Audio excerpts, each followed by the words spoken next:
This is Behind the Climb. I'm Kieran Harris. Every week, I sit down with high performers who faced real obstacles, and we get into the part most people skip. Not the highlight reel, the grind, the doubt, the decisions that actually got them up the mountain. I run a scaling business as a founder and CEO, so I know the climb firsthand, and I want to help you make yours. We unpack grit, determination, and mindset, and we pull out the practical lessons that you can apply to your own business, your leadership, and your daily life. No fluff, just an honest story behind the climb. My guest today is Sam Stoffel. At 35, he's built a company, sold it for 10 million, and earned over 50 million in total, all without taking a single penny of outside investment. But the numbers hide the real story. Sam started broke and on benefits after studying film at Leeds. He spotted a gap in match betting, a way to turn bookmaker promotions into guaranteed profit, and built it into profit accumulator. Over the next decade, he survived lawsuits from bookmakers, a near-fatal car crash, a fake investor who almost took everything, and a rebrand that wiped out his revenue almost overnight. Today, he's building SubSpot, a platform for creators to have a business in a box and focus on what they're good at, and a personal brand that's grown past 270,000 followers. He teaches people how to turn what they already know into a real business. This is a story about grit, hard lessons, and what it actually takes to keep climbing. So Sam, welcome to Behind the Climb. Thanks for having me. Thank you very much for coming on. Really appreciate it. You know that the premise of the podcast is all about mindset, grit, determination, and how people take themselves out from nothing and flying around in helicopters, which everybody loves to see. Absolutely. So congratulations. So what I'd love to know is, and what I believe the listeners would love to hear, is the mindset of Sam Stoffel when he's sat in his bedroom with absolutely no cash and he's thinking, what do I do next? It's funny because I remember when I was probably 7 or 8 years old and there was an election on TV and it was like, oh, Labour or Conservatives. And I said to my mum, tell me who we're voting for. She said, oh, we're going to vote for Labour. I was like, oh, what about these guys? What about the Conservatives? She said, oh, no, that's for rich people. We don't vote for them. I was like, oh, cool. Can we become rich? She's like, no, you're either born rich or you're not rich, and there's nothing you can do about it. I'm like, that doesn't seem fair. I just like that. Just something about that. I was like, I don't accept that is the way it has to be. And so, despite having been raised with the view that you can't ever change your life, I got to about 14, 15 and was very into the internet and gaming, and I didn't really like school or anything like that. So it was very much me kind of isolated in my room on my computer and just kind of browsing the web. And you start to come across quite successful people. You come across YouTubers that are streaming and supposedly making, 100 grand a month, or, Twitch streamers that are, they're getting people are donating them like £100,000 at a time. I'm like, they're just getting rich, just doing what they love. They're just making videos, playing games. And then I started reading books about other successful entrepreneurs. Like I love Dragon's Den. I love The Apprentice, and I did growing up. I was like, right, if I study what other successful people do, surely I could find out what the pattern is and try and figure out how to replicate it. I'm quite analytical. Nice. So would you say you've wanted to be rich since you were a kid? Yeah. But I've also known I was going to be rich. Like there's never been a doubt in my mind that I will be rich. And I think that's so critically important, because if you believe so strongly it's going to happen for you, and then it becomes your whole identity, the actions that you're going to take are going to be very different versus someone who doesn't have that belief. If let's say you didn't have that belief, and I tell you that these are the steps you need to take to, build a business or be successful, if you're not confident that you're going to achieve it, you'll probably give up partway through. You'll think it's too hard. It won't work for me anyway, because your brain is this master at coming up with reasons not to do something to spare you from the embarrassment of getting it wrong, or the fear of failure. The fear of failure, and your brain is so good at convincing you can't do it. Someone said to me once, imagine being your own worst enemy to the point where the reason you don't succeed is your own mind. Yeah. Actually it's really nice to meet someone else who, from a young age, I was exactly the same. I knew I was going to be rich one day. Obviously I haven't exited my business and so on, but it was that mindset. and it's actually really good for me to hear that someone else. I thought it was weird. I thought it was strange. No, it's everything. I mean, I think it's a rare trait to have for sure. Yeah. So, but one question I've got for you on that is, what would you say to someone who maybe didn't have that mindset when they were a child, but maybe let's say they're even in the 40s and the 50s and thinking, do you know what, I need to make a change. I need to get rich. I need to change my life. How would you suggest to someone that they flip that mindset? It's very difficult because I suppose, like anything, belief is a skill. You can learn anything. I think whenever we come up with reasons why something won't work, it's normally not based in any kind of reality. It's normally just excuses of why we can't do something, but there's no fact behind it. I think if you can just immerse yourself in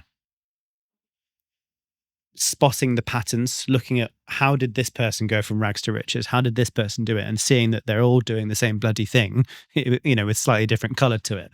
They're all building an audience. They're all creating a product. They're all selling that product. There's nothing magical or special about it, but it just, until you've done it, it seems impossible. And they've all got that undeniable belief that it's going to work. Yeah. It's there's a word for it, and I can't actually quite remember, which is frustrating, but it's like an obscene optimism. I call it delusional self-belief. That's it. Yeah, that'll do. To the point, and it is. It's believing yourself to a point of delusion where it's like, I cannot fail. It's and it is delusion, because you have, there's three traits of hyper successful people. One is they have this delusional sense of belief of success, like they are determined, not determined. What's the word I'm looking for? It's like they're destined to succeed. And so they believe they're going to get there and that they're better than everyone else in a way, and that they are meant to be successful. So that's the first one. And then the second part is they have a crippling fear of failure. So they're terrified of not being enough. And so they're chasing after this goal of determining to be successful. They're running away from this fear of not being successful. And the third thing is impulse control. So they can do the same thing on repeat without reward for a long period of time, because they know they need to put in the reps. Whereas most people would then get distracted and go to the pub or watch Netflix, or they want that immediate dopamine hit rather than waiting for the payoff. So those are the third one's three the traits. hardest, isn't it? I don't know how you feel about that, but for me, that having to stop and think, is this all worth it? And it's something I was thinking about before this episode. I was wondering how you'd overcome those moments where you sat there, it's just not working. You've been grinding and you're thinking, should I stop?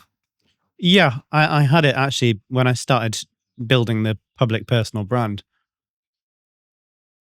And I remember it was about probably 2 months into posting every day. And that's very different from what I'd done before, because obviously what I'd done before, I was the face of the brand, but I hadn't used my personal social media accounts to do it. I'd built a business account. So this time it was all my friends seeing it and seeing me talk about business. And it's very exposing. It's very, you get this massive sense of imposter syndrome. Despite the fact I've built a company for 10 years and sold it, I still thought, who wants to listen to me? Why am I qualified to talk about this? Which is mad considering the experience I've got. But I still had that thought. Well, you're laying yourself bare, aren't you, online? Yeah. And then I went to a party and one of my friends was there that I don't speak to very often. And she said, I watched one of your videos yesterday and it really helped me get over a problem in my business. I found it really helpful. I was like, okay, so if I can help one person, clearly I can probably help other people as well. And so it was that literal interaction was why I kept going. Kept you moving. Just a small hint that someone is finding value from what I'm doing. As long as you can do that, then you can eventually build that into an audience and a product. That was on my question list really for you was, what is the premise behind the personal brand? Is it to feed your current business? There's a few things to it. My view is the best way to build a business is using a personal brand, because you have two options with a business. You either have a personal brand or a corporate brand. Corporate brand is, Coca-Cola is a corporate brand. And so when you have a corporate brand, you kind of have to create a character and a story and identity. Whereas when you have a personal brand, you already have, you've got your own story, what you've been through. So if you're trying to sell something, it's way easier to say, hey, this is the story of, how I went through something. Or, let's say that you're a personal trainer and you are really fat 10 years ago, and now you're in the best shape of your life. You can share that journey. You can show the before and the after. You can tell the story of what you did and how you changed your life and what you did to change that result for yourself. People buy in, don't they? People buy into it, but they also, they trust you because you're sharing the journey. They relate to you because they can see you were where they are now. And it gives you such a huge amount of credibility. And so the other thing is people want to buy from people. If you look at like the accounts of Stephen Bartlett versus Diary of a CEO, Stephen's got way more followers. Look at Richard Branson versus Virgin, way more followers. And it's because people want to buy from other people. We don't want to buy from a soulless corporate monstrosity. I know. And when we met, Sam, so not that long ago, I asked you, didn't I? I said, well, my words were, how do you have the balls to post what you post? I don't have those balls. Do you know? It's funny. It's so funny because it's kind of like just pushing it a little bit more each time. Like I'll make a post that I know is a little bit on the edge of the kind of my risk curve. Yeah. But not too far. And I post it like as a trial wheel, so my current followers won't see it and only strangers will see it. And then the more kind of controversial I am, the more people like it. And so I'm like, right, I'll go a bit further, and I'll just say more kind of contrarian things. And the more I do that, the more people seem to reward me for doing it. And so it's this kind of positive feedback loop. Nice. And you're doing that in a controlled manner where what you're actually posting is helpful. Whereas we look at things like the manosphere and things like that. And what you just said there actually really triggered a thought to me where actually this is where people are going completely wrong with their personal brand. And because the risque and the bit pushing boundaries gets views and gets them attention, they're actually then going the completely wrong way and then using that to basically act a fool online and get more following. I think it's a misunderstanding of what brand building is. Most people think it's just going viral for the sake of it. Oh, I'll be controversial because it will get views. That's not what the point of being controversial is. The point of being controversial is to say something you genuinely believe in your core that matters a lot to you, that reflects who you are as a person, so that you can attract similar, like-minded people as your audience. If you're just saying something you don't really believe for the sake of getting views, that's not building a brand. And also, branding is association. It's what people associate you with. If I go out and do a podcast with Bonnie Blue, I'm forever associated with that. Yeah. So you've got to be careful. It's not on the cards. Yeah. No, it's not. It's not. And so just take that off the list. And so it would get mad views. I'm sure of it. Yeah. But then you would be your brand would be pulled down. It's not taking you in the right direction. It's taking you somewhere, but not where you want to go. Yeah, and I think it's really prudent that we bring that up because I worry about young kids these days being pulled around. And you know what? I take a lot of solace in seeing what you post. I think what you post is very valuable. And I think I look at myself, and you might look back at yourself as a young man looking for that inspiration of where I'm going to take my life. And they can come across content like ours, which is going to help people and help them be a better man and a business person, or it's going to pull them down a road to destruction. So I'm really glad you're doing what you're doing. But I want to go back to the gritty mindset, really, because you've clearly got some persistence. Has there only been any points looking back where you've really had to dig deep? Has there been any points where you've thought, this is not worth it? Would you say you had a bit of an easy ride? There have been loads of difficult. There's never been a time where I said it's not worth it. I think it is. I think it is worth it. I think it's very hard, very, very hard. But I'm probably quite weird in that I get a lot of enjoyment out. I get a huge amount of enjoyment from building. And I've gone through times where I've thought, this is it, this is game over, and I can't do this. Certainly had imposter syndrome many times where I've done well in one business. And I'm an entrepreneur, I can go do anything. And I went out and I tried to launch 6 other businesses at once. And I had an app company, I had a furniture store, I had an interior design business, I had Profit Accumulator, and a property renovation company, and they all did terribly. And at that time I was like, maybe I'm not an entrepreneur. Maybe it was all a fluke. Maybe I got lucky. I can't do this. Someone said to me once, the man who chases many rabbits catches none. Yes, and that is so true. And I think many of us entrepreneurs are guilty of wandering eyes. Shiny object syndrome. Yeah. We all think, oh, that looks cool. That would be enough. Your friend tells you about this new business they've started. You've got yours. You're like, oh, actually, that sounds way better than my business. That sounds easier. It sounds more scalable. So you detract your attention, you go and chase after that thing. It's not easier. It's Hormozy calls it uninformed optimism. Yeah. And then you moved into informed pessimism when you realize it's actually no easier than what you're doing. But the problem is that time you're distracted trying to do that, you could be building your main business. Many, many times I thought that Outplayed could not have grown. I thought we have saturated the market. We cannot grow anymore because I've tried and it's not working. It was totally untrue. I was just not doing my marketing well.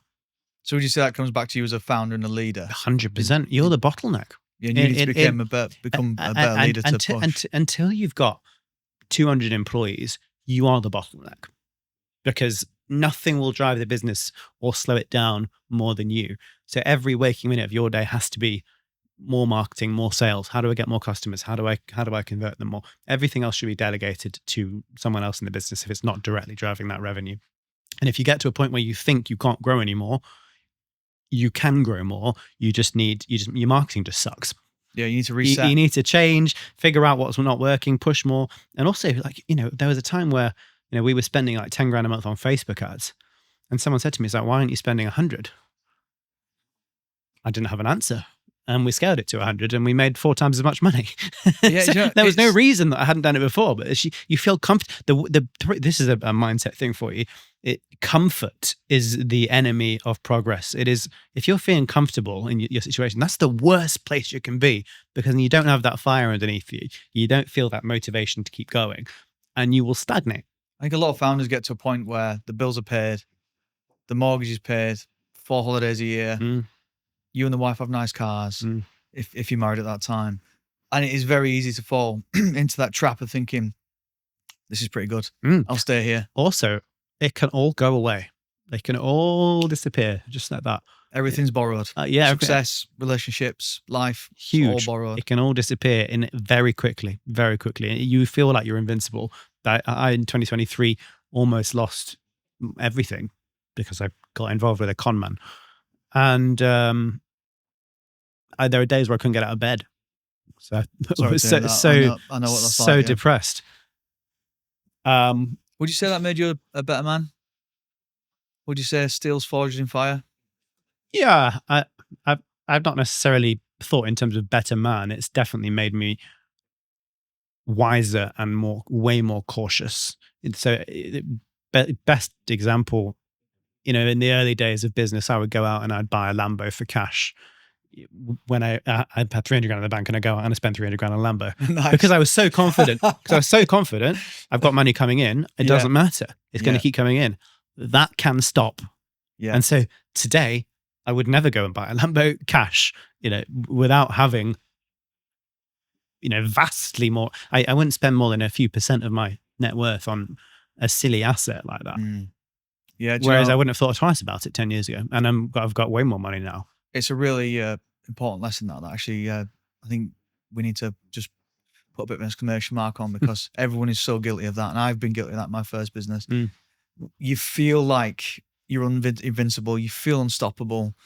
My ego was inflated in my first business. I felt like I was the man. I thought, this is never going to stop. I was splashing cash like there was no tomorrow. And I stretched myself way thin. I had projects going on everywhere. I was renovating properties. I was growing my business. I was also living the lavish lifestyle. And then a strong headwind came and it was game over. And I lost everything. Really? Everything. And I think you've hit the nail on the head for me there, where we need to put this lesson out there that you see the success you're living now, which is fantastic to see. But people need to understand what's behind that, don't they? And that's what's behind the climb. But then the other side to that is in that the moment where you feel like it's the end of the world. The phrase that got me through it was, "This too shall pass." Whatever kind of winter that you're in, whatever dark moment you're in, like something feels like it's the end of the world. This too shall pass. It's going to move on. In 6 months from now, you won't even be thinking about that. The amount of times we've had something in our lives where it's like, this is really bad. This is the end of the world. And then 3 months later, you can't even remember it. And it happens all the time. Did you have your wife and kids at that point when that happened? I did. So, I don't know about you, but when I lost everything, and I was sat there and I was looking at my wife and my kids, and I thought, I am the luckiest man on this planet. This is all I need. And that was quite an empowering moment for me. My wife said to me, she said, people were spiraling rumors and it was crazy. And she said, why aren't you setting people straight? I said, you know what? I think from 5 years from now, we'll be right back where we started. And they'll be exactly where we leave them. And I just took power in thinking, I know what I'm capable of. I know I'll be successful. I've just been heavily set back. So I don't know what your mindset was around that time.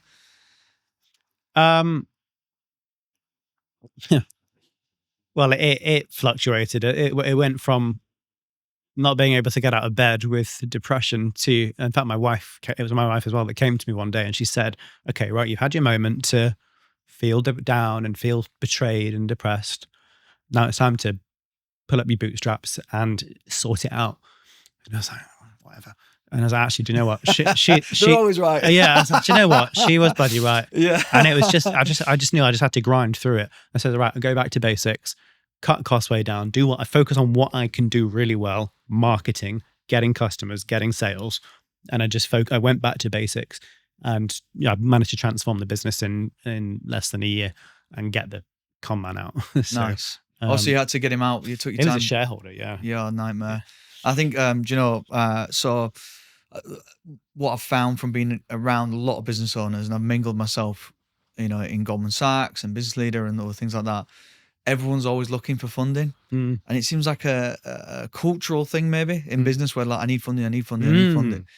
So I spent a lot of time with private equity, with venture capital, with angel investors.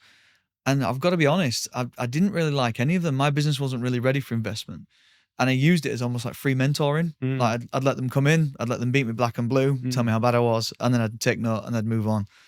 And it did become very apparent to me how there were a lot of sharks out there and people's intentions are not good. It's so dangerous. And I think every fan is like, it sounds great in theory. Oh, someone's going to put a load of money into my business. I can hire all the staff. I can build it really quickly and it's going to be an immediate win. It's not. There's so much to be said about building using your own capital. Because when it's someone else's money, it feels so different. If it's your money, you're going to treat it with respect. You're going to be frugal. You're going to spend what you need to spend and save what you need to save. When it's someone else's money, you don't have that at all. And it's so easy to burn through that cash. And it might feel like it doesn't matter because it's not your money. But that money cost you. You have to give away a chunk of your business for that money. And it's very easy to get into a situation where you overspend. You don't get the results that you should. And you lose control of your business. It's almost, I would say for most people, you shouldn't raise money unless you are certain beyond doubt you need it for your business, which is rare, especially now with AI. Almost everything can be built at no cost or very little cost. I built a huge company with no funding.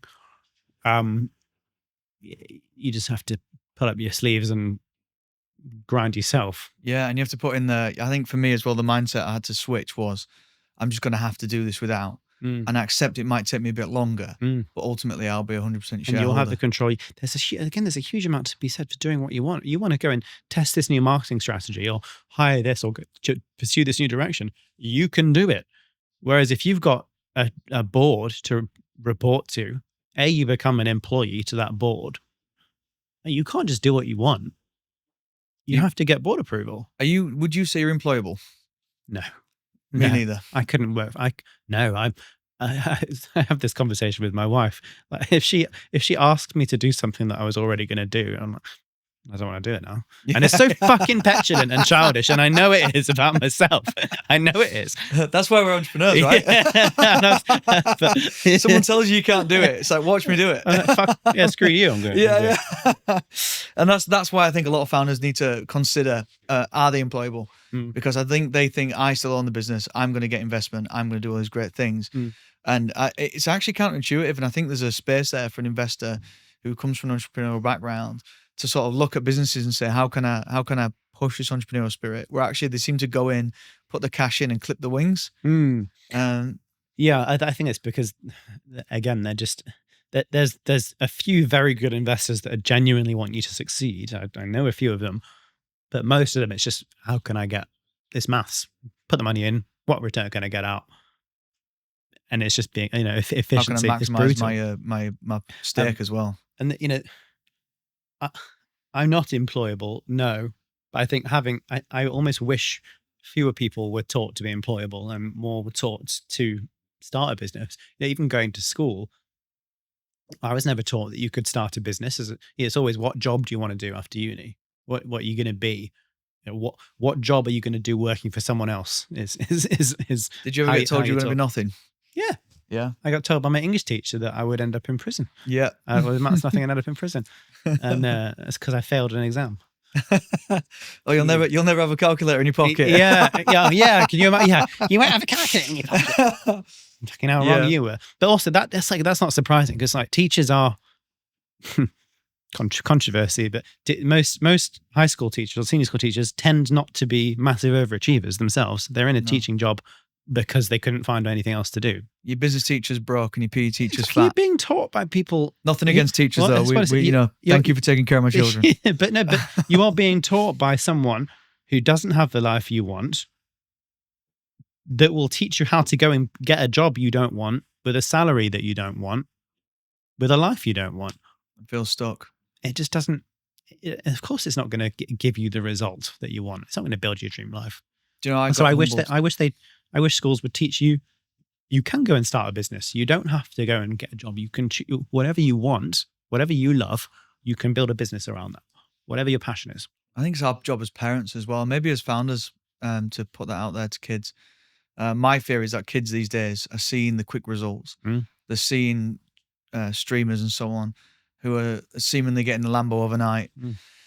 And it's, how do we, as adults, founders, parents, push that out there and share with kids that actually it's the 10 years of grind, it's the losses, it's the constant smacks in the face, and it's that persistence that will get them what they want. And I'm hoping that the premise of this podcast will help. And I'm hoping, I can see what you're doing, and kids clearly follow you. You get collared in Alton Towers, which I saw, which was fantastic. Such an odd experience, by the way. Especially with like I bet it wasn't what you imagined, was it? It's when the ride broke down at the end, and we were like waiting to get back in, just hang in there. And they were like, just like a spectacle. Sam. And I felt like an animal. Like, look at the Sam in the glass behind. Look at him. So that was an odd experience. But no, I'm glad. I'm very glad that I can influence kids, because I wish I had been taught what I'm teaching people now. Ditto. And your point on the grind, I think as long as if people knew it, that's the one thing. Like, if you could get someone to understand, as long as you don't give up, you will get there. You can't be a man who'll never give in. Yeah, you can't lose if you don't quit. People, there's only two reasons businesses fail. One is you run out of cash. And two is the founder gives up. There's the only two reasons. Yeah, I completely agree. That was a great point. Thanks for that, Sam. And can I flip back to your mindset a little bit? And I was thinking about when you said your wife was there for you. And I've been fortunate to have a great woman in my life who's looked after me. And I think a lot of people say behind every great man is a great woman. But let's say you're stuck in that mindset right now, and I hate to agree with that. I have suffered with depression at a point in my life. Mine was from constant torment from employees and customers. Really?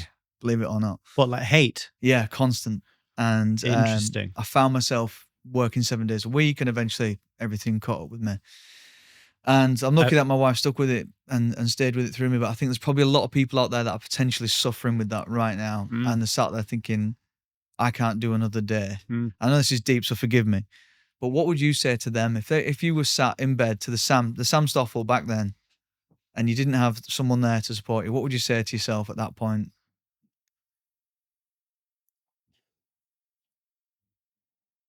I'm just trying to think back of when I've also had similar. I remember I got death threats in the early days, and again, it was the instinct is just quit, just stop. It's not worth it for. The stress and the fear. I used to get so much hate. Was that on your personal brand? It was on my personal brand has always been linked to my business. So Outplayed, it was me telling my story of how I did match betting at uni. And I was the face of the brand. Every email was signed off as from Sam. I would post on the forum. People would interact with me. So it was very much the Sam show. So It was a personal brand, but I didn't really know it was at the time. And I got, every time we released a new product or something, or we charged, people didn't agree with what we were charging, or we'd get hate for everything. The biggest hate we got was for making it too accessible, because for people that were already doing match betting, they were like, "Oh no, don't share this. Let's keep this for us." Yeah, and I was like, people's mindset's crazy, you greedy fuckers. Yeah. And so I got so much hate for that. In fact, you greedy and putting the prices up.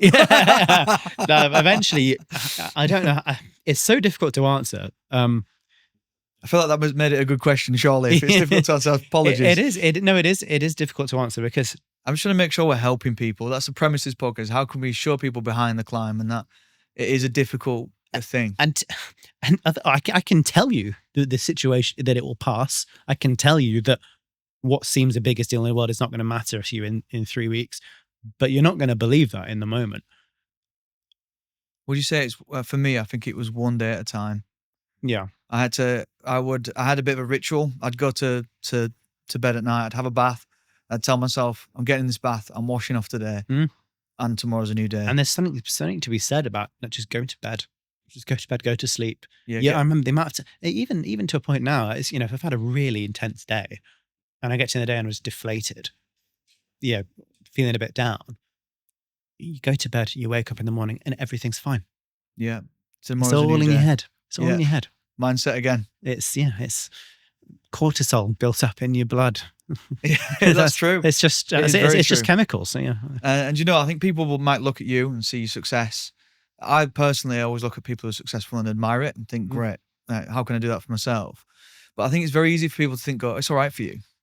You've got a helicopter. Yeah. You've got a Bentley. Yeah. You don't deserve to be stressed. Yeah. What would you say to that? I'd say, apart from the obvious.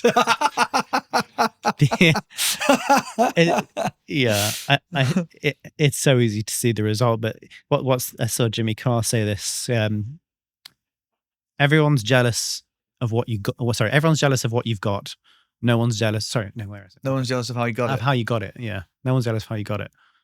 And it's so true. And there's also there's like an image of, like, you see an iceberg poking out above water a little bit, and it says success, and then underneath you see all the water, and the iceberg extends massively down. Yeah, the trials and tribulations. That's the part they can't see. That's the bit they don't want to see. Yeah. So I found when my business failed and I was being attacked, no one wanted to know the truth. They wanted their version of it. It's because it's easier.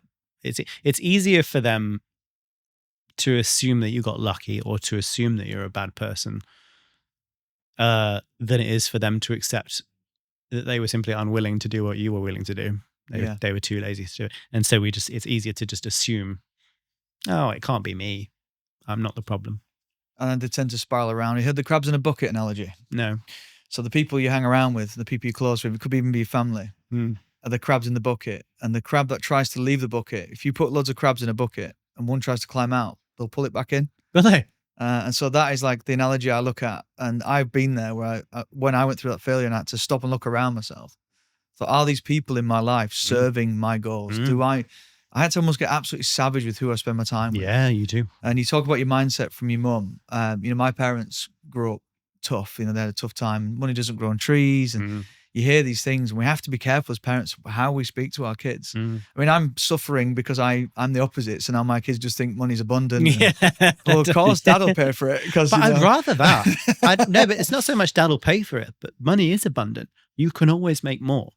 I think it is tweaking the mindset from you can create money if you fucking work hard for it, and you don't ever accept that failure is an option. It's not an option in the long term.